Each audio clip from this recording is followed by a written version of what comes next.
Okay, we are live. Hello, everyone. I'm Brigantia Blackbird of the Blackbird Grimoire, and I am at sixes and sevens this morning. I cannot find my pins. I suspect the cats have gone along with something like that.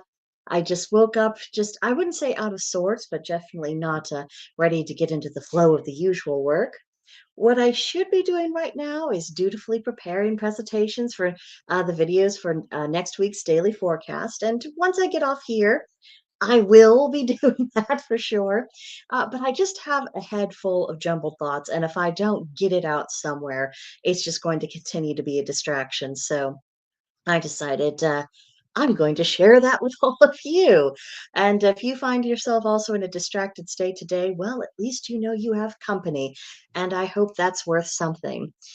See, I think we're situated here in my little makeshift studio. The cats have been a little bit precocious and curious and obstinate today. So, they might be going back and forth if they haven't decided to settle into their naps. So, I might have to make spontaneous equipment adjustments to make room for their exuberance. But yes, all of this came up because, last night I was scrolling my Pinterest, which, before bed, if I'm not reading a good book, I will oftentimes just kind of scroll through Pinterest because I like to fill my head with beautiful images before bed, just it makes for a better dreamscape. So I was doing that, and I just came after post and post and post of some pretty sanctimonious pagans who were saying, "You're not allowed to do this. You're not allowed to do that. That's part of closed practice, and you can't do this and you can't do that." And it just really started to piss me off, especially when I started seeing kind of the same post repeat about how chakras are part of a closed practice, so you can't include that in what you're doing. And I'm thinking, the chakras exist independently, whether someone is a member of the Hindu faith or not. I mean, and the way the person was going on about it, saying you have to find an entirely different energy system thing to go by. I'm like, but all of the energy systems, they're really kind of interrelated to that. The chakras, they operate like energy organs of the body. The meridians act like the nervous system or like the blood flow system in our bodies. And the aura, of course, functions as kind of an energetic skin, just as our physical skin covers our body. These things exist regardless of your heritage, regardless of your religion, regardless of anything. These things have an independent reality. And the idea that someone within our community, well, I mean, not the community on this channel, because I give the people who watch this channel credit for a little bit more common sense, but I mean, the broader community, that they had this idea that that is only something that exists if you belong to this particular tradition, this particular people, and that it's not something that should be meddled in with anyone else. They were acting as if it did not have independent reality. And I said, let's pull those reins, stop, and think about what that means for just a little while. There's a lot of questions we have in spirituality, a lot of things that we accept on faith that we really can't prove. And that's true no matter what your religion is. That's just part of the deal. At a certain point, a person makes a leap of faith, and that's just the way that it is. And there's nothing wrong with that. And I accept if someone is arrogant enough to presume that their faith is absolute truth, which you would think that after enough religious conflicts we would uh, have finally come to grips with that. We need to have a little humility and with our convictions. It's fine for us to practice in accordance with our own convictions, but we should be really hesitant about imposing that on others. But nevertheless, despite all of the inherent uncertainty in this realm, uh, we there are things that we stumble upon that have consistent substance, I suppose, is a better best way of putting it. Things like the chakra system. I knew and understood and accepted the reality of the chakras, a million years ago when I was going to massage therapy school. We had a month where we were kind of dealing with the esoteric side of things, and feel, I could actually feel people's chakras, and I could tell if they were fast, if they were slow, if their colors were bright, if their colors were dull, and what was going on with that. And I immediately began incorporating working with those energies and with the usual massage that I was doing. And I did this while I was an indoctrinated Jehovah's Witness, just because I could detect the reality of those chakras. I was trusting what my senses reported to me. And that's just where it was ever since. But there are other things. One of the reasons why I bring up the seven hermetic principles over and over again is because the more you look into those ideas, the more you see that they have a basis in everyday reality. That they're not just a spiritual concept that's floating around somewhere in the ether that you can't look out in the world and actually see in action. No, you can see it. You can see it in everyday behaviors. You can see how these things actually govern larger events. And because of that, it gives you a better understanding of the universe. Does it matter that, it came to us, via a circuitous route? And of course, the Christians at one point had to get their hold of it and put their own stamp on it. Does that really matter? Or does what matters is the fact that those principles are reflections of truth? And then with astrology, I don't think anyone can fully claim that they understand fully how and why it works, only that when you look at the patterns of what these energies represent, from the micro scale to the macro scale with different astrological ages, you can see the impact of those energies, especially over time. And so, because of that, whether or not, astrology was a part of someone's specific pagan tradition, the astrology itself still has substance. It has basis in reality, and that's why it's worth taking seriously. These are just a couple of examples of things that I think most of us who are serious students and who are actually living our faith and living our craft, we have come to accept. We have come to realize that these things are what they are, regardless of where they happen to come from. And it would be foolish to ignore them and not to take that information into account. I mean, it would be like saying, that because your doctor did not come from a culture that discovered a particular organ of the body, that therefore they could not possibly practice any medicine to do with it, and that they should not ever, ever take any information or inspiration from the people who actually discovered it and began understanding its properties, its functions, how to treat it, what ailments it was subject to. I mean, can you imagine? Can you imagine what the medical profession would be if we did not take inspiration from others, if we did not take other people's knowledge and experience seriously? And what about engineering? Well, this kind of engineering only happened in this one place, therefore, no one else should ever learn about it, let alone put its principles into action, even if it would make for safer buildings. I mean, can you even imagine that kind of fatuous thinking? I mean, it's just absurd. And another corollary that goes along with this, along with the crowd who want to tell us all, what we can and cannot be taking influence from, there's this other thing of that it's the opposite end of the scale, but it's the same issue, really. It's the people who say you can only consider what other people think. If you are looking into the symbolism of, say, butterflies, you can look at this established culture, you can look at this religion, you have to look at all of these other things, but never ask yourself, what does it mean to me? What does it mean to the culture from which I hail? Good morning to you, Brandy. Glad that you could join me this morning. Very glad to have you here. It's so much nicer speaking to someone than just speaking to an empty room. So I appreciate you saying hello. And of course, let me know what you're thinking. It says, I'm just going stream of consciousness. But with the example of the butterfly, if we were because there are some people who think that we cannot ask ourselves, as pagans in the modern day, particularly if we happen to be Americans, what something means to us. It's as if the truth is always going to be external to ourselves. And I find that a really troubling mindset. Because every form of pagan religion and pagan adjacent religions that we have information about, there's always been a very vibrant cultural base that goes along with it. The beliefs, the culture, the people, how they live, the way of viewing the universe, it was all interwoven. It was all part and parcel of the same thing. And and the idea that we today would not follow that pattern, that's very troubling. It's saying essentially that we should overthrow all established protocol and all established tradition because someone happens to have an issue with that. And I think part of it is that people just don't want to deal with the complicated questions of what does it mean to be American? What does it mean to be an American pagan? What does it mean to be an American witch?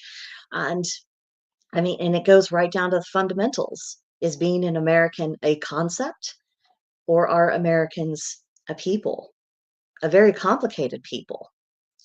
A complicated people who come from a wide variety of other peoples, traditions, and religions, and we're trying to sort out how that's all going to gel together.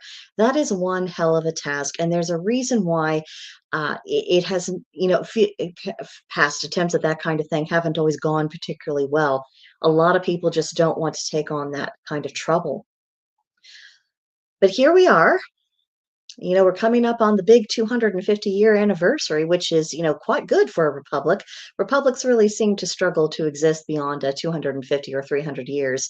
So we are in a transitory phase, where we go and how things, what occurs is going to determine whether or not this carries on or if it suffers the fate of all other republics before us, at least the ones we know of in recorded human history.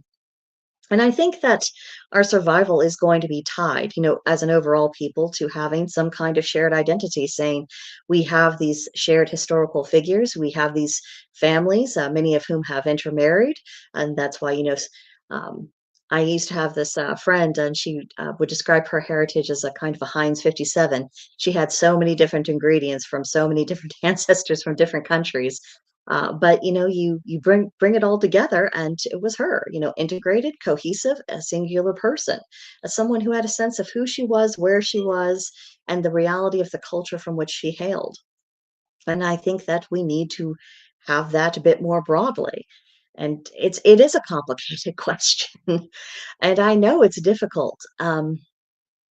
And I think it's even more further complicated when we start looking at this more spiritual side of things on the pagan side and seeing how various ideas and concepts do seem to crop up with increasing regularity amongst ancient cultures. The archaeology that's been done and the cross disciplinary studies that have been done have been revealing a very different story from the one that we might have been told when we were all in school.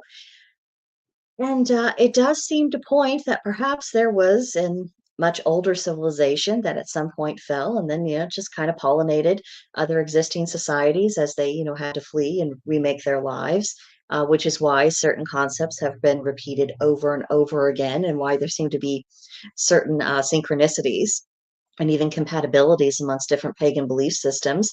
And then the other argument is that uh, all things just kind of developed organically and independently. And the reason why there's commonalities and similarities is because we are human beings living on Earth, and there are some conditions that are common to us all. Then both, and I personally think that there's a bit of both involved.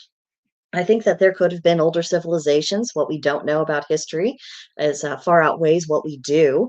And of course, if there was an older civilization that fell and the survivors, kind of scattered to the four winds, well, I mean, just because someone moves locations does not mean that they, move who they are.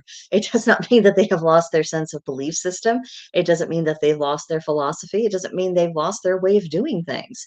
And so, as different cultures come into contact with one another, that's where the cross pollination comes.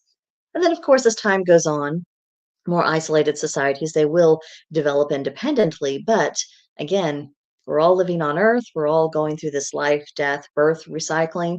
We're all dealing with the realities of our environments. And so we're going to have some common ground.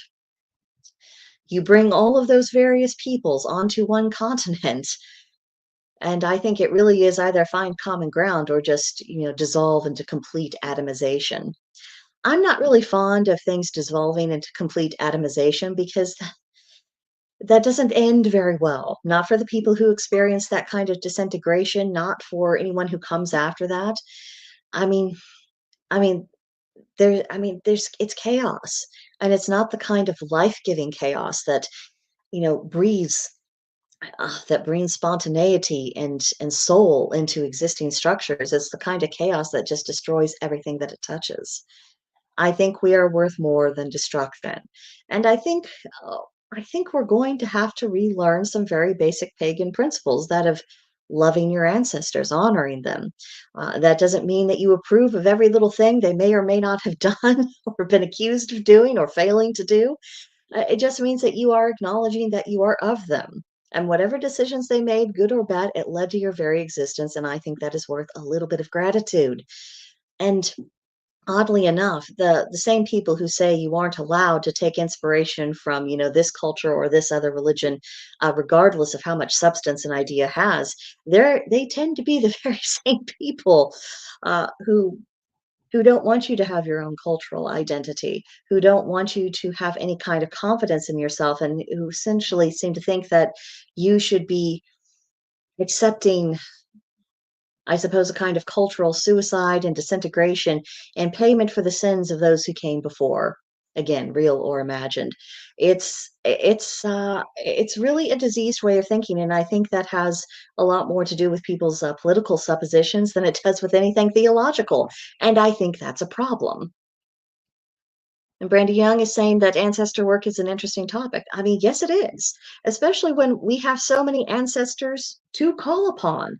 I mean, even if all of your ancestors came from one particular continent, but if you were living in America, the overwhelming likelihood is that you will have within that continent many different ancestors from different areas of that continent. And the reasons why their genetics converged in you is because they had members of the family who came here. And if everyone had stayed on the original homelands, the ancestral homelands, that convergence of genetics may never have come into being. How many of us exist today because we had some ancestor or another that was an adventurer or was taken on an adventure, regardless of what they thought about it. It's an extraordinary sense of happenings that have even led us to come into being where we are. And so I do think we do need to have a more humanistic view of ancestors, a lot less focus upon who did what in some kind of nasty keeping score. I think we just need to accept them as human beings who were people of their times and who did the best that they could and the circumstances that they had. And I'm not sure if any of us, if we had been in those times, and of course we could have been incarnated in those times. I mean, you don't really ever really know for sure. But who's to say that we would have done any better? Who's to say we wouldn't have made the exact same mistakes? And who's to say that we're not making very similar mistakes in the present day? I mean, it's just unreal. And I want to get back to this idea of separating politics from religion because that has never been a good mix. That has never led to human thriving. It has always consistently led to problems. Now, it's one thing if a culture has a particularly dominant religion, and because if that happens, people have a general sense of what things are permitted in society, what things are not. People know where the lines are, and I think it is important to know where boundaries are. And it's honestly, it's our lack of boundaries in this country that have led to a lot of our problems. I think we can negotiate some boundaries back in place, but it's going to take a lot of time and a lot of negotiation. And it's going to require us asking some pretty fundamental questions about who we are. Are we a concept? Are we a people? But let's see. Oh, I lost my train of thought. I hate it when that happens. This is what happens when I work without notes, gang. This is why you always have the presentations when I'm talking the vast majority of the time.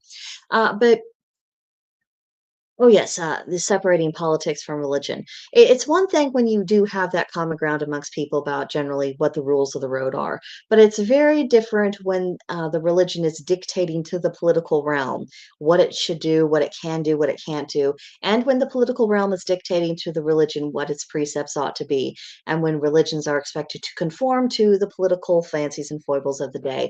That is massively unhealthy. And that's something that I think has been a difficulty within American paganism from the start. I think it's going to take a lot of work.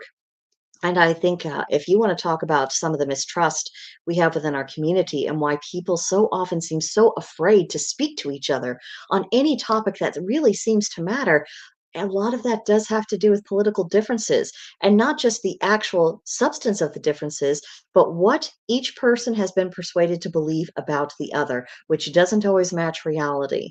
And because worldviews, as I discussed in a previous broadcast, are inherently mythological, the story that someone believes is often what they will treat as greater reality than cold, hard facts.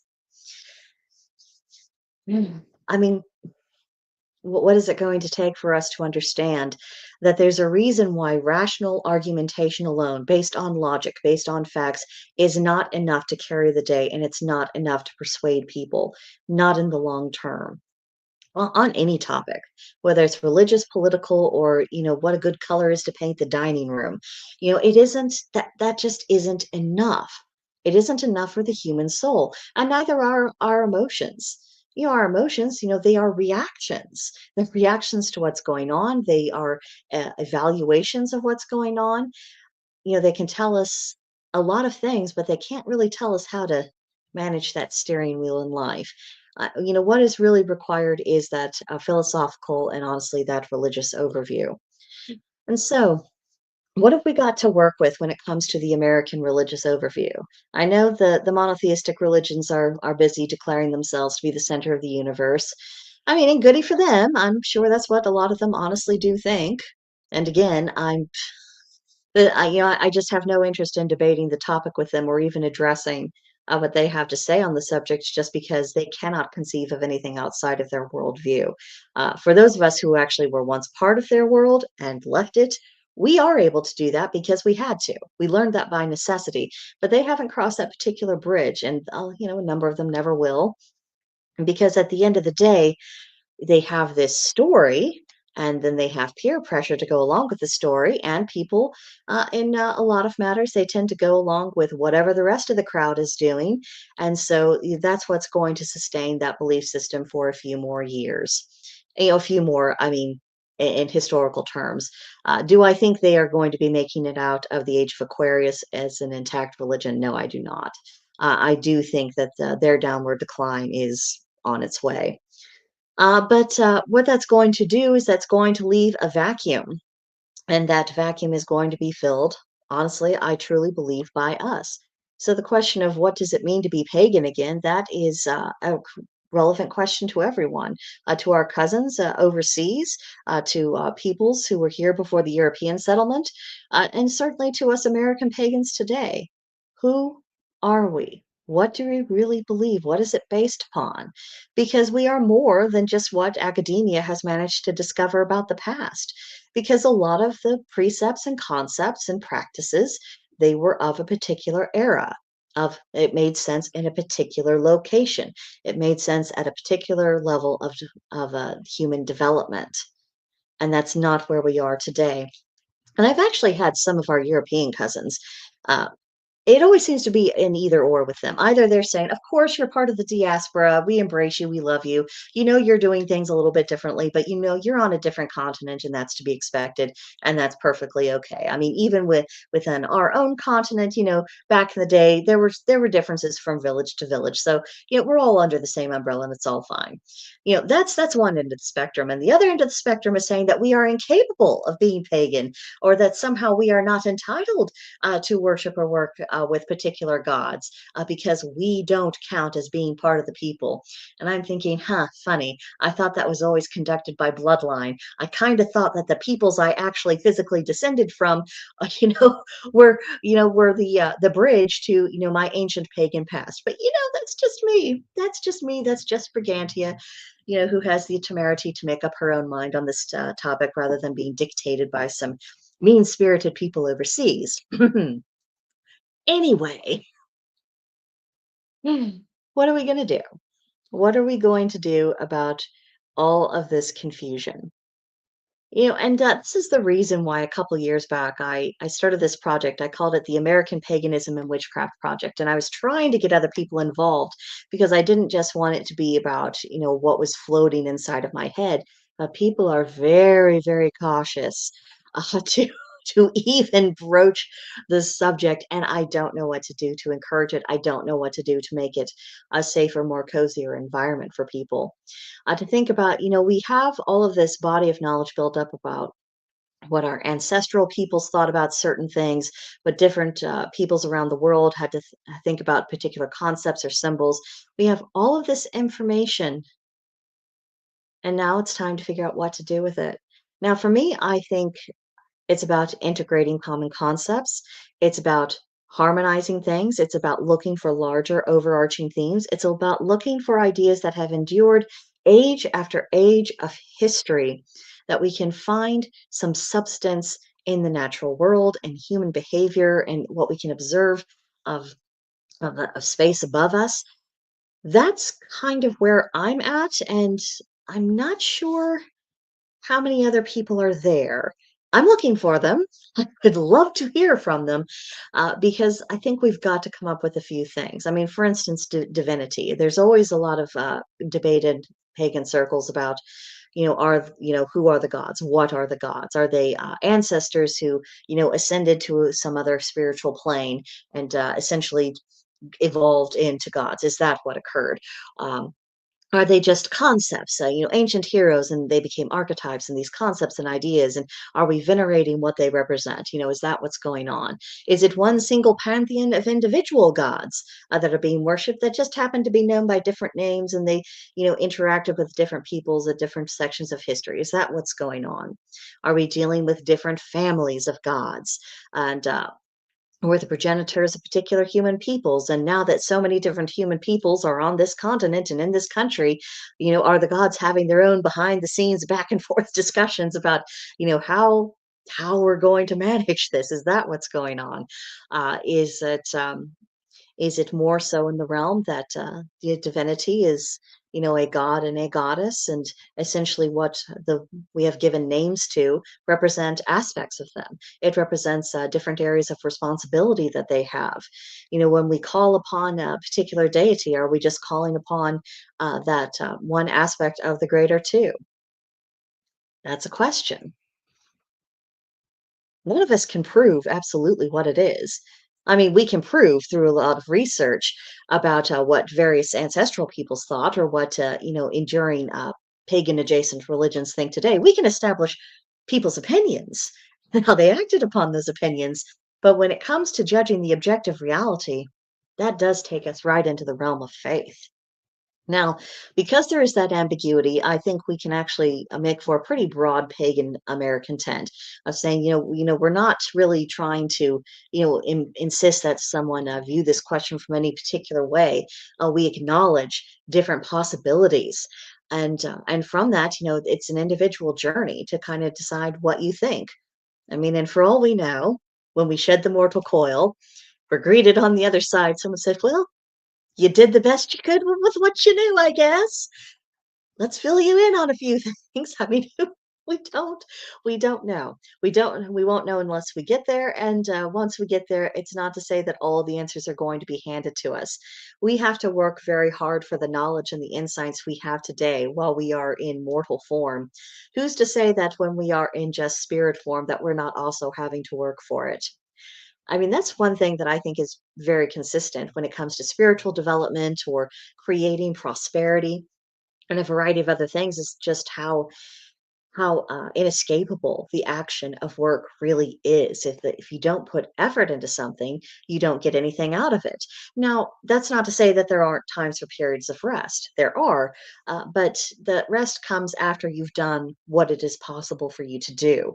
You can't, rest in the summer and wait for the harvest if you never did the planting to begin with.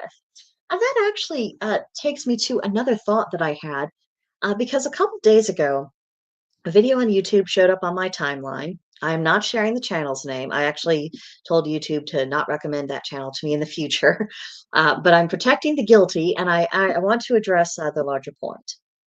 This particular individual was a bit upset because they saw a lot of content that had to do with people being very excited for a Malk and how great it was coming, what they were planning, and they were curious about what other people were doing.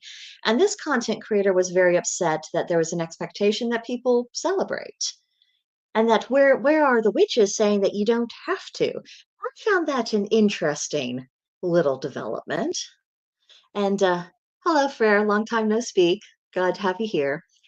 The reason why I found that interesting is because, especially in witchcraft, it's all about the practice. It's all about what you actually freaking do. Now, there's a lot of different directions you can take with it. You can be a generalist, you can be a specialist in a wide variety of things. I won't go over every possible possibility here.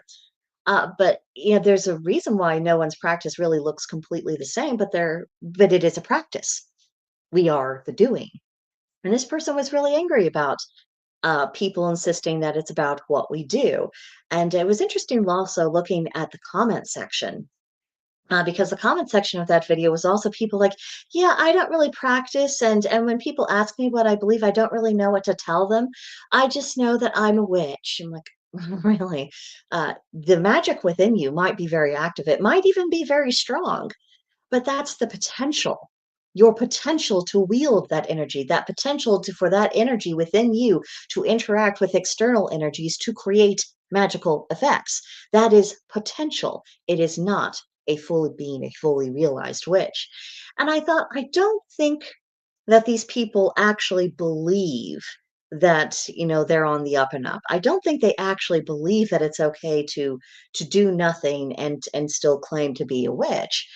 I think that their consciences are actually really bothering them, and their issue, instead of doing the internal work, going within and sorting out whether or not this is something they really want to do, they might be more comfortable going a different way. They can still be pagan, they can still honor their gods and honor their ancestors and everything else. They can still do all of those things. But you don't have to be a witch in order to do those things. I think there's a lot of people who they get stuck on the idea of, oh, the world actually is a magical place and there's stuff. I'll be a witch. And they're in love with the idea of it, but they're not in love with the actuality of it. And that is why when I was doing the Wicca 101, Wicca 202, and Wicca 303 series, I was periodically asking people to ask themselves if this was what they really wanted, and how you could have a large, fulfilling, beautiful spiritual life that had absolutely nothing to do with the practice of witchcraft. And if that's really what your heart was longing for, please stop torturing yourself and stop claiming to be something that you're not. It bugged me. And apparently, it also bugs the people who are trying to make excuses for themselves. And sooner or later, they'll come up against the reality. These things always do.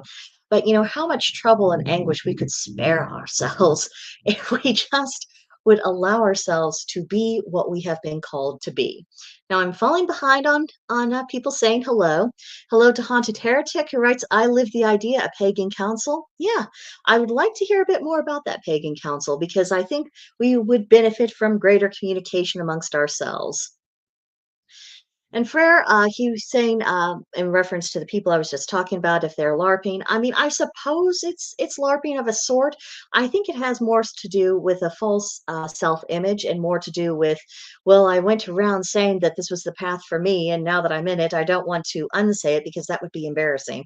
I think it's more so about them trying to spare the embarrassment of backtracking and saying, I tried that out and I just discovered that was work and a path that just wasn't for me. I think it has a lot more to do with embarrassment.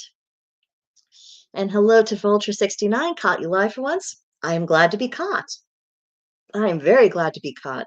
Like I said at the beginning of this particular live stream, I'm procrastinating a bit because the day did not start off in a good flow. So I'm trying to get back into that good flow. Let's see. Let's see. I wrote down a few things before I got on here, and I have really covered the bulk of what I of my thoughts on that topic. But I also, since I have you guys here and you're being so kind just to share your morning with me, I would like to talk about how I do want to get back to that old project of, trying to figure out the fundamentals of what does American paganism and witchcraft really consist of. I talked a little bit about the nature of divinity before, and about how I don't think, we need to be declaring that this is our doctrine and only people who agree with this version of our doctrine get to count. No, I don't think that's sensible at all. Now, when it comes to holidays, I think that there is something useful we could do for ourselves now. Because, as we study, particularly if we study multiple pagan cultures, we'll see that there are certain seasonal celebrations and certain points in the agricultural year that are, were traditionally honored. And, there's different names and there's slightly different traditions. And my thought, which, I might get tomatoes thrown at me for, but, it's my channel, so I'll say what I want. But my thought is that rather than trying to be a little bit too pure to be pink, why not just recognize that just as many of us have descended from different, multiple pagan peoples, and we have those family ties to multiple pagan peoples and the traditions, why not, instead of deciding I can only do this and I have to ignore all that, why not just start harmonizing and integrating things? I mean, that's kind of what America does anyway. I mean, even the structure of our government, we took those ideas from the Greeks and the Romans, and, and a little bit from some Germanic peoples who had some experimentation with proto republics. I mean, if it had not been for those peoples troubleshooting those ideas, I mean, the founders would not have had, that style of government to really, come up with. So, in essence, from our very beginning, we were already taking ideas, trying to find what works together, and and just going from there. There's a certain kind of pragmatism to it that really appeals to me. Haunted Heretic said, and the Anglo-Saxon, well, yes, 100,000%. I myself am descended from Anglo-Saxons, if you can't tell from my ultra thin lips and very pasty white complexion. Uh, but it's one of those things where I can't always mention every single possible people, and I mean even the Anglo-Saxons themselves. They came about through an ethnogenesis. Um, you had different tribes that ultimately came together. They intermarried, they had children, and that went on for a few hundred years. And then you have the English all of a sudden, and along with that, it's not just the genetics that mixed, but even during the Roman occupation of Britain, you had Roman gods, you had Norse Germanic gods present, you had Celtic gods present, you had certain shrines that people of all of those tribes would actually come. There were certain deities that crossed cultural lines. Coventina is a notable one. She has some sites known to be along Hadrian's Wall. There's already this kind of organic intermingling. Let's see. Fair Odinson says, sounds like a neo-pagan concept. I like the idea of new holidays. Not to bash you, but I really don't like the term neo-pagan because I always felt like, at least when I first started my studies, the people who said neo-pagan, it was like they were trying to poo-poo us. So I prefer the term modern pagan. Obviously, I'm not telling you what to say. I'm just saying that if you see me wince when that expression is used, that's the reason why. It is an emotional reaction. So please bear with me for that. But the reason why I am talking about harmonizing and integrating these holidays is because there's already some similarities. There's already a lot of ancestral holidays that occur around similar times of the year, and it just makes sense to kind of bring it together. One thing I thought about, and also when it comes to the language issue, I think we should have, as we kind of integrate our American pagan holidays, is that, we might refer to as the feast of this or such. For instance, for Amulk, Charming of the Plow, Groundhog's Day, I thought, well, what is this really all about? I thought this is about the Feast of the Quickening. This you have the livestock that are starting to have their pregnancies. You have the earth that in certain sections that are starting to thaw to where life is just starting to get back up into there, and you have all the traditions with the groundhog divination about is spring coming early or is it coming late, all of these various things. It's all about quickening. It's about life starting to take root again, unseen in many cases, unnoticed for a little while, but the earth is coming back to life. So I thought Feast of the Quickening. And then for Ostar, maybe the Feast of Spring, or maybe the Feast of Light, because at that point we have more daylight hours than nighttime hours. um yeah, and things of that. If I'm a big proponent about using things in our own language to do. Now, I realize that's really controversial, and I really respect the discipline some people have shown by learning ancient and older forms of language and incorporating that into their practice. That takes a lot of study, a lot of research, and it takes a lot of work, especially because some pronunciations don't always come very naturally to us, and we stumble over our tongues just because you know it's it's outside of our normal linguistics, and that's just kind of the way that it is. And as much as I respect that effort, I'm just not really convinced that it has a corresponding spiritual benefit to it. And the reason why I say that is because when I've interacted with the gods during ritual, during deep meditations and dream work, if language was used at all, it was it was English because I was speaking English. And from what I can tell is that a lot of people seem to have that experience where the gods are speaking to them in their own native tongue. I mean, the gods never really went away just because our ancestors stopped paying attention to them in favor of, the Christian God. The gods did not go away. They still have cared about the people. They have still worked with us. They still use their influence to ensure there were enough puzzle pieces for us to put back together to have some kind of concept of what was and to build off of in the future. We have all of these things. And the idea that they wouldn't have also just that they wouldn't be aware of the natural evolution of human language, just that just isn't something that really makes sense in my head. And I've never really been convinced that older language or foreign languages were just kind of inherently more spiritual, because again, language evolves. The English that we're speaking today, vastly different from what was going on 500 years ago, let alone 1,000 years ago. And it's the same with any other language. It's always different. So if you want to say that a particular version of a language is the one, well, you're going to have to tell me how that was the perfect form as opposed to what came before or what came after or what someone else with somewhere else was doing. It just doesn't seem really consistent to me. And again, I know this is one of my personal opinions that will really tee some people off. I'm sorry, that's not my intention. I'm just not convinced by the argument, and that's why. Less controversially, Vulture 69 has seen the first snowdrops and daffodils in the wild. The earth is starting to awaken. I am so jealous. I currently do not have snowdrops or crocuses, and I will not see daffodils until mid-March at least. I'm really hoping that we'll see them in time for Ostara. Fingers crossed there. But it is encouraging to see things coming back to the life. And even though, depending upon our climate, we're not on the exact same agricultural cycle, the nature of the agricultural cycle is still going to go through its paces. Just if you're in more northern climes, it'll be a lot more compressed. As you get closer to the equator, it's greatly expanded. And and that's fine. I don't think that invalidates our traditional holidays. I don't think that's a reason for us not to kind of formulate our own based upon older ancient schedules. I just think that we need to declare for ourselves and for each other that it's okay for us to decide what American pagan practice really looks like. And it's okay for us to decide what influences to incorporate. And we're dealing with the spirits that are native to this land as long along with whatever spiritual entities accompanied our ancestors on their trips to this particular land. It's all mixing in together, and I think it is worth taking into account what some of the tribal peoples have to say about particular spirits. But at the same time, I don't think it's guaranteed that we will have automatically the same kind of relationship with those spirits that particular tribal peoples did.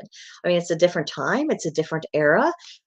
We might have gotten off on the wrong foot with spirits that were perfectly okay with the tribes who used to be here. There could be other spirits that the tribes had endless trouble with that we might not. It's just hard to say. And I think, of course, caution is called for, but also I'm not sure if we should pre-prejudice ourselves that certain kind of spirits are just always going to be this horrible, horrible influence because that just not isn't necessarily the case. We're going to have to exercise our best judgment with that one. And but I mean, this is the land where we're at. If we can't work with the energies where we live, I mean, what on earth do we think that we're doing? And since paganism has always essentially been born of the soil, of that relationship between the spiritual energies present in the land, the people, the gods that they came from, that all these things were all mixed together.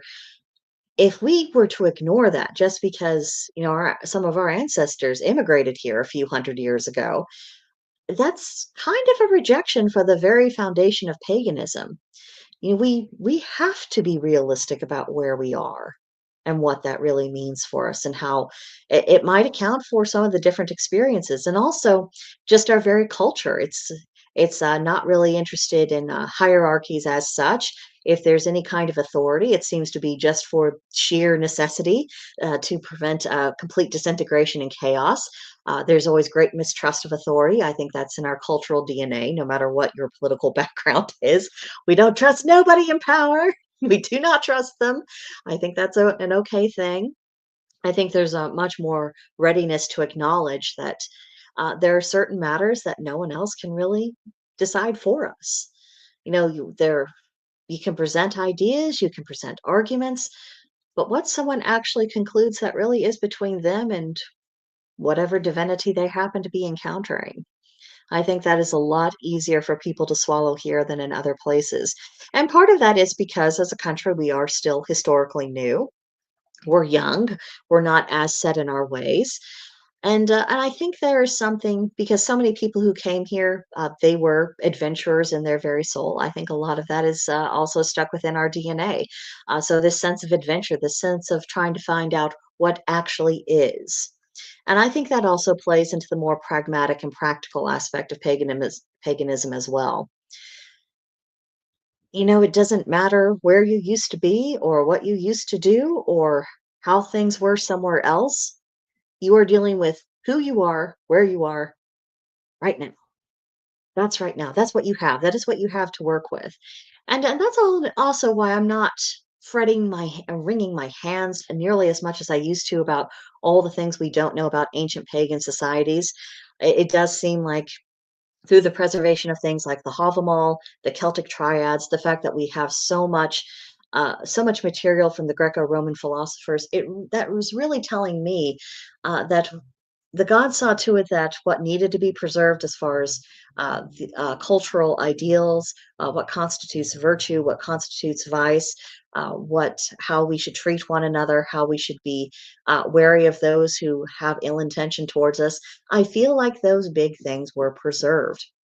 And I think we've been given an opportunity to establish a somewhat different relationship with the gods just because of our brashness, because we are willing to go on an adventure, because we are able to say, yes, this is new, this is scary, and I'm going to dive right in.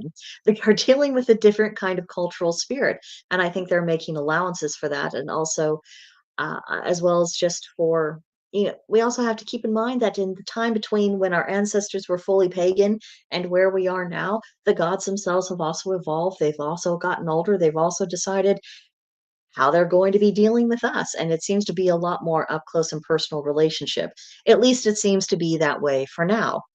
Maybe 1,000 years in the future, it may not be as necessary, or they might have other things that need tending to, or they might think, okay, the kids are no longer in the nursery. They're not toddling around.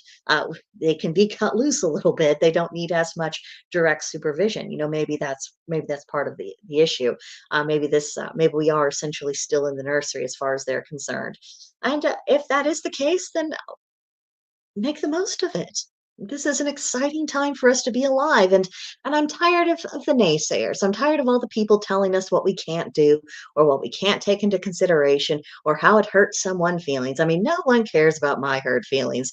And I'm telling you right now, if I'm expected to care about someone else's feelings and they have no corresponding obligation to care about my feelings, that makes me a really unsympathetic woman. Now, this could also be because I'm a middle-aged woman. I am 43. I lack the patience that I had in my 20s, and I get telling you right now, excuses are not something I'm really prepared to listen to. And I have a much shorter fuse in some respects than I used to. But I'm just maybe that's what's needed right now, just saying, "Okay, I don't need the noise of the whole rest of the world. I have taken in the necessary study, I've taken in the information. Now I want to talk with my own community about how we all want to put it together." I think we can go from the complete primordial goo and chaos of eclectic paganism and have something that's a little bit more integrated, has a little bit more structure. Because the one thing that I think, um that we do have in common is that cycle of agricultural holidays, which of course is also a mirror for the human life cycle and what that means. There's a time to think about life. There's a time to think about death. There's a time to be in the dark and to be more reclusive and with your own thoughts.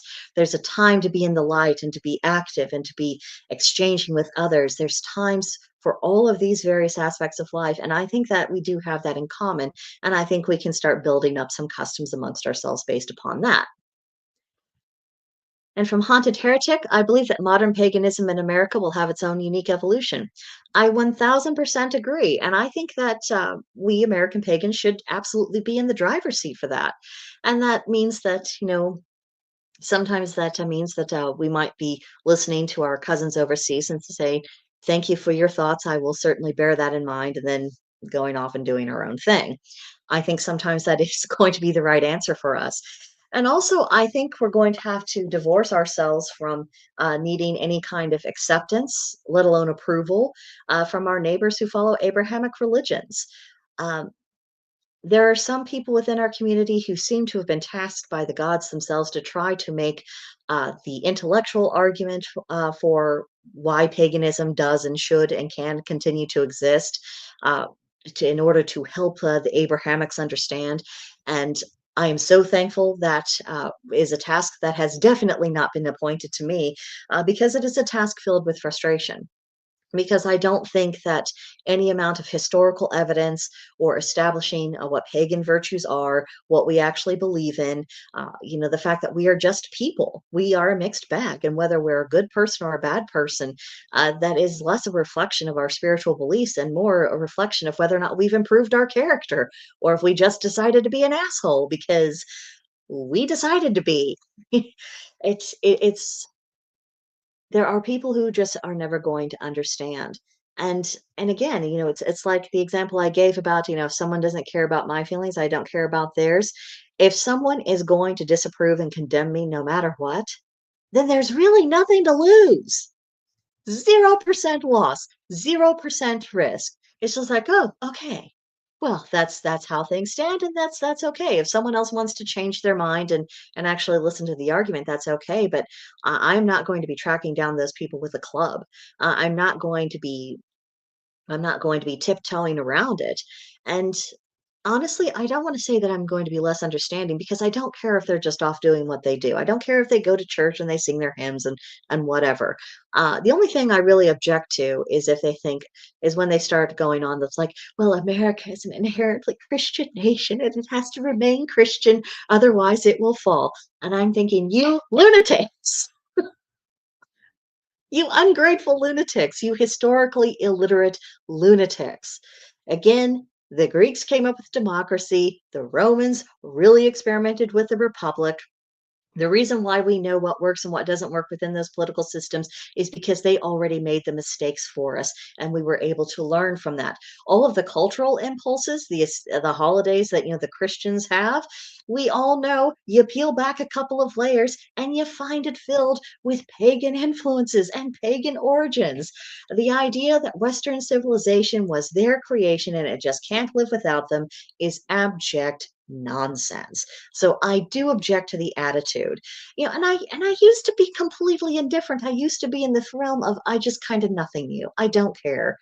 Whatever you think, that's nice, dear. That's another thing I've been doing lately since I've been getting deeper into my 40s. There are some people when they say silly things, I want to pat their heads and I'm going to say, that's nice, dear. Uh, Goodness knows what I'm going to be like when I turn 50. I'll probably be biting people. So I guess it's just as well I'm talking to you through the screen. There's no telling what I might do as I get older. Dangerous stuff. But I'm just tired. I don't think we need any kind of sanction from any other religion. I don't think we need forgiveness or permission or excuse. And I don't even think that we need understanding. The only thing that I think is really required is that people not do us injury for the sake of our beliefs. And as long as they do that, I'm very content to leave them alone. And as long as people don't reject the concept that people if they don't reject the concept that people do actually do have religious freedom, as long as that's not rejected, then I mean, they can go do their thing and we can do theirs. Well, we can do our own rather. Ugh, I need more tea. Haunted heretic. The Christians crying about civilization falling because of Christianity dying is the same as the ancient Roman claimed. Yeah. Well, honestly, I really view the Christians as kind of the original woke. They have this whole our ideas of morality, our ideas of how people should behave and what they should do and what's okay and what's not okay. That's the only truth, and anything outside of it is evil. And we see how that worked out in the political realm. People are very tired of being sermonized to. And maybe that's another reason why the Christians are upset. I think that people are just as tired of hearing, sermons from their spiritual point of view as people delivering political sermons. And Frere says, Monists tend not to read, just repeat what their pastor told them about the world and American history. Yeah, I mean, a lot of it is sheer historical ignorance. I mean, and even people who have research, it's like they researched to a certain level and they ignored all of the other sources that are saying, there's just a little bit outside of that. There are deeper origins. I think they just ignore that because then they would have to change their story. And that would be very problematic for them. It actually reminds me a bit of the Jehovah's Witness cult I was raised in, because the Jehovah's Witnesses, they think they are the only ones who are practicing true Christianity, pure Christianity. They think they really believe they are the bee's knees. They think that everyone else is essentially not just wrong, but actually demonized. I mean, that is literally what they believe. I know because I was raised in it. And and it's just once you realize that all of your presuppositions about that are wrong. I mean, I had a very interesting intellectual awakening when I was coming out of that cult, when I was actually looking at um, information beyond what was approved for me. Whole world opened up, and it opened up very, very quickly. And there are some other ex-Jehovah's Witnesses who eventually did find their way back to their ancestral gods, but a lot of them, experimented with Christian religions first, and then after a while they realized, oh, okay, the whole shebang is not for me at all, and then they finally came home where they actually belonged. It happens, but it's that same kind of it's that ignorance while considering oneself to be educated. It's that same mindset within the JW cult as within just kind of that broader element of Christianity of people who are convinced that they've got it. And if they actually did, I mean, that would be fine. But the trouble is, anything that's really built on a lie, it's not going to be able to sustain itself forever. And the very foundation of their faith is that, that their God, the God of Abraham, is the almighty creator God to whom all other allegiance is owing. That is the core of the doctrine. So if that God is not who they claim him to be, then Judaism, Christianity, Islam, it all falls apart completely and totally. And of course, we know where that God came from. In ancient Mesopotamian pantheon, he was one of the 70 sons of the chief deity and his wife Asherah. I powerful, a deity to be sure. And I actually do believe that that deity has a soft spot for the Jewish people because that seems to be more of a sustained relationship. But that doesn't make him almighty. It doesn't make him the creator. It doesn't make him in charge. It doesn't make him anything other than what he is. And no matter how many stories people tell each other to the contrary, eventually the true story will rise back to the surface. And I think that will ultimately be why their decline comes to its natural end. And I don't, and I don't think it'll be a decline in which some horrible thing is done to those people. I think it's going to be more of a drifting away, or people saying, I need to take a broader perspective on spirituality and life. And there are some Christians out there, some of the ones who have adopted, some pagan practices and pagan ideas because they see it how it fits into the greater whole, and that really makes a lot of sense. And that's causing a huge schism amongst Christians, especially the ones who are a bit more fundamentalist involved, or the ones who are more traditional. Nothing makes me laugh more than when the Catholics start talking about the rightness, holiness, and correctness of their religion. And I'm thinking, you are the illegitimate child of a one night stand between European paganism and the primitive Christian church. You have DNA from both parents. I hate to tell you, you are the first fusion religion that falls under the Christian umbrella. That's what they are. But of course, they don't know that. And again, it is a failure of research, and it's a failure of imagination. And it's so easy to see how monotheism became essentially a tool of political powers and of religious powers, because if there's only one God, and that God is definitely in charge. And then everything else has to be subject to that rule. So if you are falling outside of that rule, you are in defiance of God, and therefore you are in defiance of his representatives, whether it's the king or the priest. It's a control mechanism, and it's such an obvious one. You can see, why humans would adopt that idea because it's handy to keep people under control. Whereas with a polytheistic outlook or even an animistic outlook, you are accustomed to the idea of authority and power being individual responsibilities being divided, about all these things being spread around, and of various energies actually having to work together in a cohesive fashion. Just like, the makeup of our own body. We have all of these different organs and all of these different kinds of systems, but they all work together in order for us to be, a human being that is able to live. And when you think about that on the macro scale for the universe itself, you have all of these various deities and energies, all of them playing their role and having their part, and it comes together, and we have the world in which we live. We have the broader universe. It makes sense to us. And because it makes sense to us, we know that people will have different areas of focus based upon their talents, their inclinations, or even just what lessons they need to learn in life. Because if they don't learn the lesson tends to get repeated until they get the point. I've experienced that. Gave myself lots of little spiritual bruises that I did not need to experience if I had listened the bloody first time. But you learn. You start learning and you learn when it's time to surrender to the lesson and just go with it. And you learn when it's time to persevere against it. But it takes wisdom and it takes failure in order to determine that. But we understand why there's differences. We understand authority and power and capabilities being delegated, and not everyone having the exact same responsibilities. It is much easier for us to imagine a society of multiple working parts. Whereas with monotheistic religions, it really is one size fits all. How many different variations of that do we need before we realize that really doesn't work, and that just isn't in harmony with the realities of the universe? I don't know the answer to that question, but apparently it's at least once more. So we'll see where that goes. So I've been yammering on for about an hour. Still talk a little bit more if you guys would care to have a back and forth before I run away and do the task I was supposed to be doing this morning, but not because I had thoughts. I had thoughts. What's on everyone else's minds? A lot of you have been kind of going back and forth with me a little bit. What do you think of all of my various ramblings? I know I've been going hither, thither, and yon, but is there anything else that anyone else would like to discuss before I, go back to my slavery? Also, while I've been talking, the nice little cats have been coming around. See, I've got Harry over there on the sofa. I've got little Sophie right here, and then behind me, I have Wolfie. But at least they didn't topple over the camera. They do occasionally.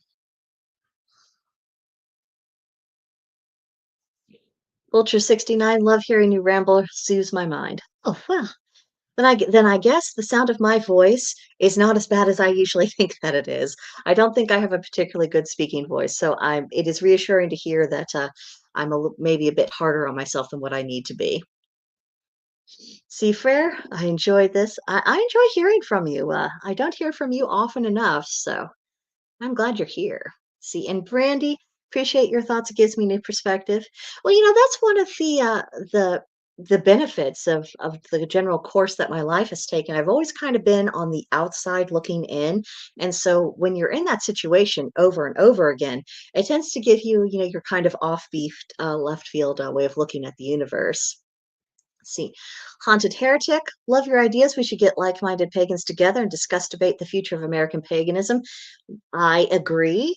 I see. I think I have my email in the description box down below. If you would like to send me a message and maybe talk about maybe assembling a few people, maybe we could do a live stream where we have a kind of a round table where we can kind of thresh things out, because the future of what American paganism is, that is way bigger than any one individual, and so we should conduct ourselves accordingly.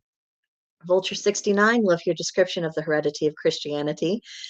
Thank you. I'm glad you like the way I put that. I'm sure there's people within that religion who would not appreciate my description at all. Let's see. Oh, since since I mentioned about, kind of being the outsider outside of looking in, I think that this is a good opportunity to bring up about how the patterns of our own lives can really give us an idea of what particular role we can play in the world. Because we have a lot of identity crises going on in the world. People aren't sure who they are, what they're supposed to be doing, what they really have to bring to the table. And and I think this is an opportunity for us to at least gain a tool to check that out. My role in the universe is to kind of be that eccentric weirdo. I'm the outsider looking in, and if you have problems that require kind of that external view, inward perspective, then that's something I can actually be quite helpful with. It began right from the beginning. When as soon as I was born, my mother said that she felt like she was completely rejected by me. Uh, she never got to forge that connection from me. I apparently screamed every night for the first 2 years of my life because whatever it was, baby me was needing, mama wasn't it. And so that kind of put me on the outside edge on my relationship with her, which also kind of put me on the outside with my family. Then within my family, I was already kind of out of sync with them, and so whereas they were in sync with each other, so that was another thing of being kind of on the outside looking in. Then within the Jehovah's Witness congregation I was raised in. Well, apparently there was some sort of controversy that occurred before I was born between my relatives and the other major families of the congregation, and things were just at odds, and the tension was still there. So I always felt like I was kind of on the outside from, the other side of the congregation, to the point where 6-year-old me thought, well, what we really need is people from other sides to marry each other, have babies together, and then that way people have to be polite. They won't like each other, but they'll have to be polite because they'll have the same grandchildren. Yeah, 6-year-old me was contemplating a feudal style political arranged marriage so that people would behave themselves better in public. So, that tells you just how distorted my thinking was at a very young age. Then, because of the religion I was raised in, that put me on the outside looking in from my classmates at school growing up and from anyone who was outside of that religion. Because again, the Jehovah's Witnesses, they regard everyone else as wrong, and just you could not be more wrong if you tried. And so you were always supposed to remain separate from them, separate from the world. Most of the contact that I had with other people, it was more so on a superficial level, or it's because I was bothering them, knocking on their doors with their families, essentially telling them that they needed to convert. Looking back now, I realize just how much of an impertinence and an aggravation that was. But I didn't know it at the time because it was normal. But again, another layer of being on the outside looking in. Then when I left the cult, well, because of all of these experiences, I wasn't really raised within my own culture. I was not raised to feel integrated and to feel part of it. So I had a sense of cultural alienation, a sense of, how do normal humans interact with each other? I was outside of all of that. So that was another case of being on the outside looking in. And then within the pagan community, as you can probably tell, a lot more. I'm not really a big government kind of person. I'm not big on the ideas of control. And so, for those who have a different opinion, that puts me on the outside edge looking on them. And so, I was thinking about this the other day. There are so many of these occasions that, you know, I've I wasn't really part of the group. I could observe the group, I could be around the group, but I wasn't ever really part of the group. And then a couple years ago, Loki came into my life, who is, kind of like this ultimate outsider and insider and mover and shaker of things. And he began working with me. I think it was so that I wouldn't go off on a bad path. Just say, learn from mistakes. Do not, indulge, your baser nature, essentially. And he taught me essentially how this could be a very useful perspective to have. Sometimes we are too close to a situation to recognize it for what it is, and it takes that outsider, that person looking in on things from that outer perspective that can give people information that they need in order to address a problem that they have. Now, if the problem is of the opposite nature, to where you need to be really close to it and understand it inside and out in this really visceral kind of way, then I am useless. That is not my role and task in the world, but it is someone else's. And so, by recognizing, the patterns of my life and what that has come to mean, I'm able to understand what it is I need to do. I need to be the person saying, I think I've connected some dots and it won't be popular, but I think I have something here. So I'm tossing it out into the universe and I'm just going to see how it goes. That's my role. That's my job. And I think it could be useful for other people to kind of consider what their own role is, what their own job is. See, and Teresa, delightful, melodious voice, enjoyed the rambling. That is extremely kind. I'm very grateful. Brandy Young, am I the only one who kind of enjoys chatting with the JWs? I don't know. Chat, what do you think? Do any of you enjoy talking with the JWs? I, uh, I've said all that I've really had to say to them, and I just can't imagine having an interaction on them. Somehow they have never knocked on my door where I live here. And I suppose it's just as well because, I mean, what would that interaction even be? Because if I tell them that I used to be part of the cult and that I'm not anymore, that would just lead into a conversation to them telling me how I needed to repent and rejoin and all that boring, dull stuff. They might, uh, they might actually send notifications to the local elders, and the local elders would start bothering me, or they would say something that would set me off, and I would end up being very rude and unkind to them. So, for me, there's just no benefit to having any kind of interaction with them, when they have on, their official duty hats. See, Frere Odinson says, "Hail Loki, bringer of chaos and the god who keeps life interesting." My goodness, yes, he does. Yes, he does. Vulture 69, not really into JW's conversation, but they keep knocking. If you want to, you can request that they put you on their do not call list. I think that would minimize your interaction with them. I think some of their leadership goes. I think at least when I was in, they were supposed to kind of check in with the do not calls once a year to see if that's still how they felt. But essentially, that would put you on their records that as someone who is requested not to be contacted. And they do leave notes for that, in their little territory cards when they go out and about, so it's not a completely foolproof thing, but if you really wanted them to go away, you could be that direct about it. It's worth a shot anyway if you really want to rid yourself of the nuisance. See, ever heard of Kurt Metzger, famous comedian and former JW? The name is not familiar to me, but I am really terrible with remembering names. I might have seen some of his bits and just not realized it. It is interesting to see some of the professions that former JWs get into. And I would love to have a chat with other former JW witches. I think it would be really interesting to kind of discuss exactly how our journeys developed from when we were Jehovah's Witnesses into finding witchcraft and paganism and everything that entails. Let's see. I just find people interesting, Brandy says. I heard it's a sin if they come into your home and you don't convert. Well, I don't think that they would call it a sin unless they have updated their doctrine since I left, which, is perfectly possible. It wasn't viewed that way. When I was coming up in it, it was viewed as essentially if, well, maybe you weren't effective enough or or maybe they just aren't ready or maybe they've made their choice and they're just a wicked person for not receiving the message. It wasn't so much viewed as that you had committed some kind of spiritual indiscretion. It wasn't quite viewed as that.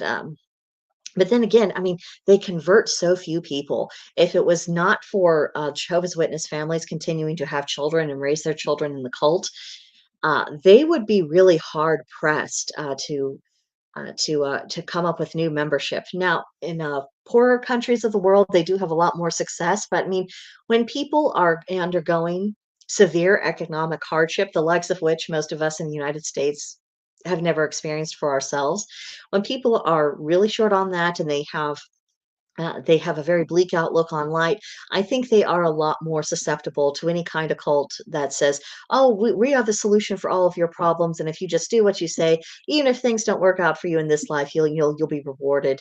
In the JW case, by being resurrected to life in paradise earth after Armageddon, or maybe you get to live through Armageddon, and you never have to experience death at all. You never have to grow old. I mean, there's so many different things that they use as selling points.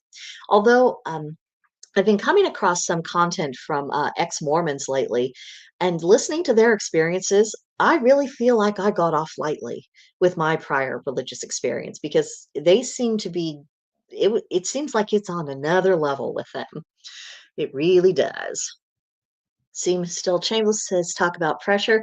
There was a lot of pressure on that. The pressure to go out and knock on the doors, the pressure to not just attend all of their various religious services, but to actively participate. The pressure to study, the pressure to live a certain way, the pressure to make certain kinds of decisions, the pressure to use your money in a way that benefits the organization.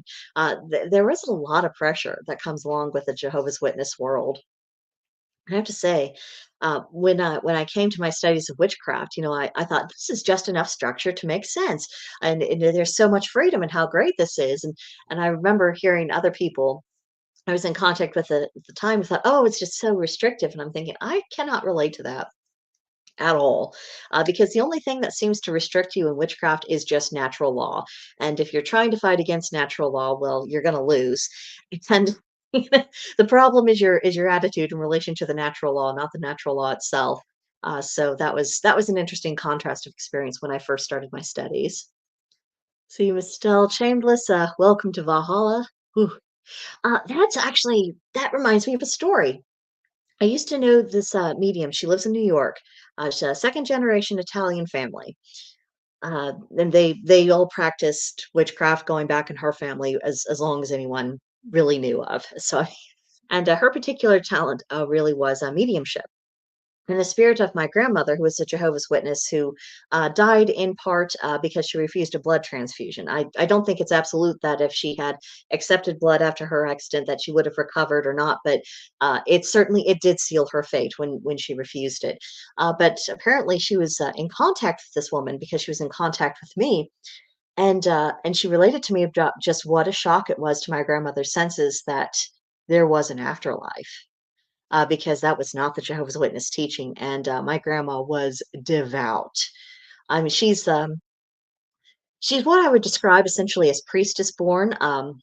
Before she was a Jehovah's Witness, she was raised Catholic, and before she got knocked up with my dad, she had thought about joining a nunnery. But I mean, religion was it was part of her very being and her very soul. It's just unfortunate the kind of religion she stumbled into. Let's see, Teresa says French Canadian, Irish Catholic crossbreed here. When I realized the similarities, just wandered off solitary paths. Yeah, yeah. And and there is a lot that even if you do have a pagan spiritual community, that's in person that you can interact with, so much of your spiritual journey, I mean, it is very personal and individualized. I mean, there's a lot of things that we gain insight about, whether it's through divination or dream work or some other means, that it really is just relevant to us. It isn't speaking to anyone else or the broader world or even larger themes. It's just about us. And it's beautiful to have something that's just so incredibly personal and sacred only unto yourself, and at the same time have bigger things that can be shared with other people. It's beautiful. It's so balanced and it feels so natural. Brandy Young, the pressure to wear a white button up while riding a bicycle. Ooh, I never did that. But I lived in a very rural area, so whenever we were bothering people by knocking on their doors, we always came, in cars and whatnot. But I mean, pantyhose in the summer, holy moly, was not a pleasant experience. Oh, you remember feeling so hot and so sticky, and of course, those always seemed like those were the days when we weren't in working in more rural settings, out on the farms and rural communities. It's like we were in the little towns, and so we were walking up and down the street, knocking on the doors, and of course, the sun was there, and you were never on the shady side of the street, and you were in your full duds, and you were sweating and hot and miserable, and it just oh, it was not a fun thing, fun thing at all. Stories of those who have crossed reaching out to the living are so captivating. I wish to hear from my grandma. Well, I hope you do. I hope you do. And if anything, I would say maybe set some intentions around your dream work. Maybe just kind of send out a signal that you would love to hear from her, and maybe to try to come to you in a dream, and then keep very good track of your dreams. Um, hopefully she will get back in touch. And Estelle says, I always hear them out because they are coming in a spirit of love. Yeah, and that's overwhelmingly the majority of the time. That really is the case, and I think that I think we could be very useful in the pagan community of eventually changing perceptions about what it means to have contact with the spirit world. So often with the ghost hunting videos that you see, even the ones that at least appear to be genuine. Oftentimes people go into the realm of scary, or at least they don't understand, and all of these other things, or there's a lot of sadness, or someone's the spirit is hanging around because there was some wrong and they want the world to know, and all this and that. And I just don't think that's an accurate representation of all of the spirit to human encounters out there.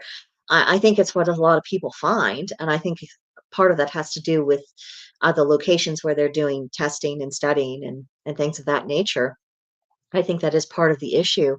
But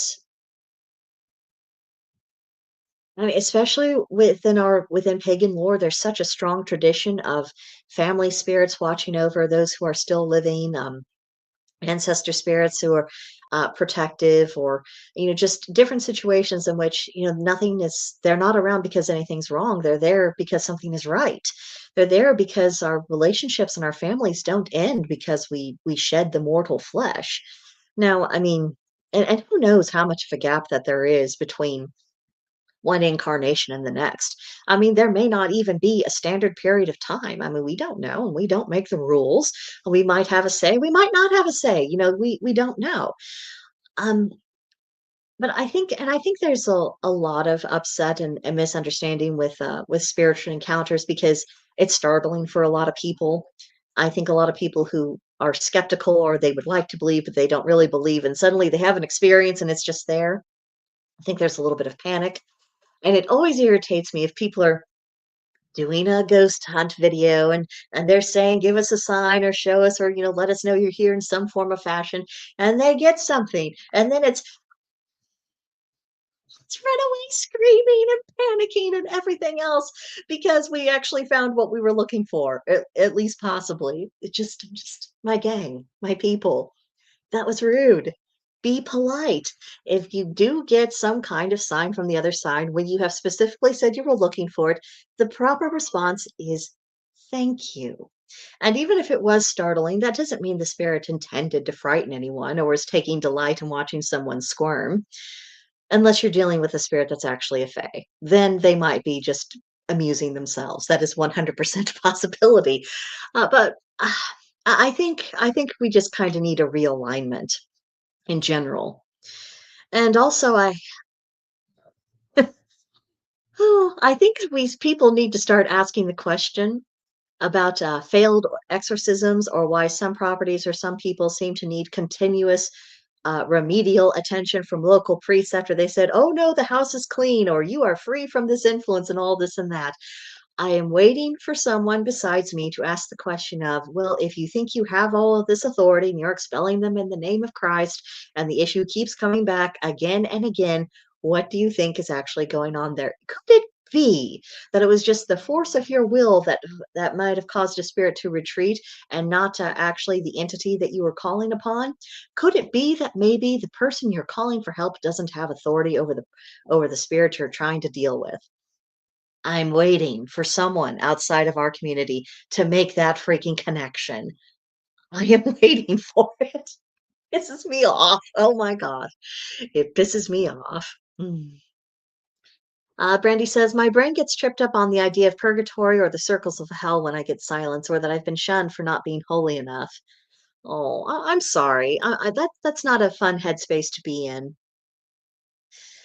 You know, I don't think that silence is an indication that something's wrong, or that the spirit in question is in an unfavorable place. I mean, for one, I mean the Christian concept of the afterlife, that is not something we're subject to. We don't answer to their God, and that's even if he has the capability of creating an afterlife for people who follow him and are under his jurisdiction. I think that's an open question, and I certainly don't think that anyone is being ignored because they're not sufficiently holy or sufficiently a good person, especially if they're wanting to be contacted by family members who have since passed.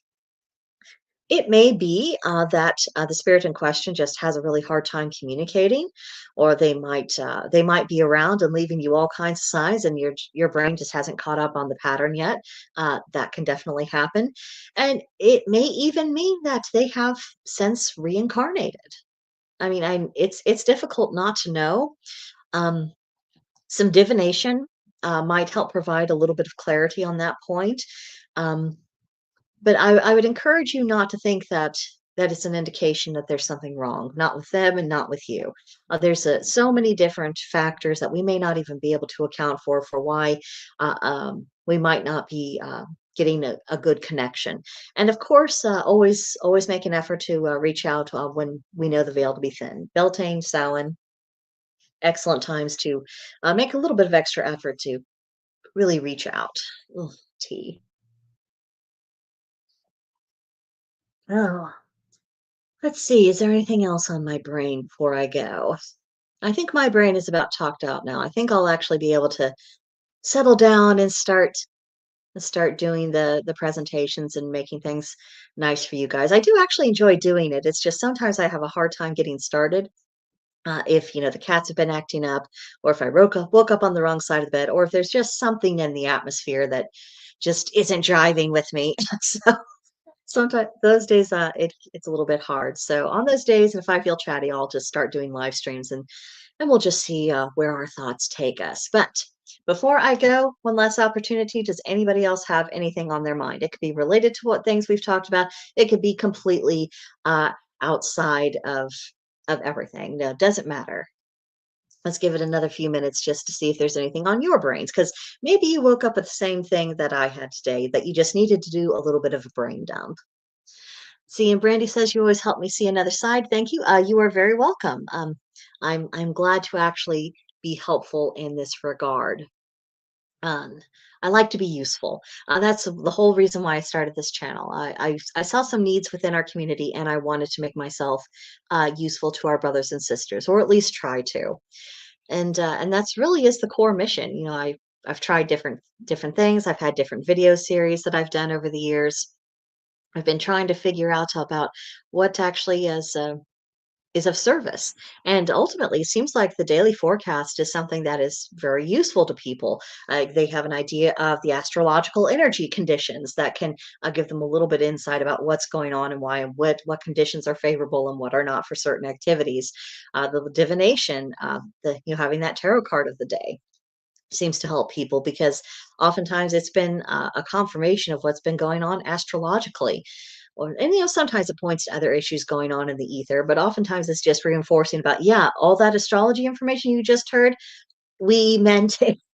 That is absolutely the energy that is surrounding you at this moment. So, plan accordingly. People seem to like, having the little quotations from, we had the Celtic triads, and we did some Marcus Aurelius. Now we're doing the cowboy Havamal. I really like the voice that Dr. Jackson Crawford used when he for that translation of the Havamal. Very Western, very plain speaking. I felt that it really spoke to just kind of this underlying spirit of Americanism that I thought people might be able to relate to. The correspondences, I did not realize that those were popular among some people until last November, when I said, "Oh, I'll do this a little bit differently," and it was mentioned by several people, and so I reinstated the correspondences. And other stuff that I incorporate with it. I try to make it timely for the season that we're in. I try to have as broad appeal as what it can possibly be. But at the end of the day, I'm operating on my best guest and off of the feedback that you guys are kind enough to offer me. And I am grateful for it, because without that, I don't know if I'm fulfilling the mission of making myself useful to my brothers and sisters. So, okay, everybody's gone quiet. So I guess we've all talked about everything we need to talk about this morning. I'm going to get to work. You guys have a great rest of your day. And I guess I'll see you guys the next time I have thoughts. But have a good one, gang.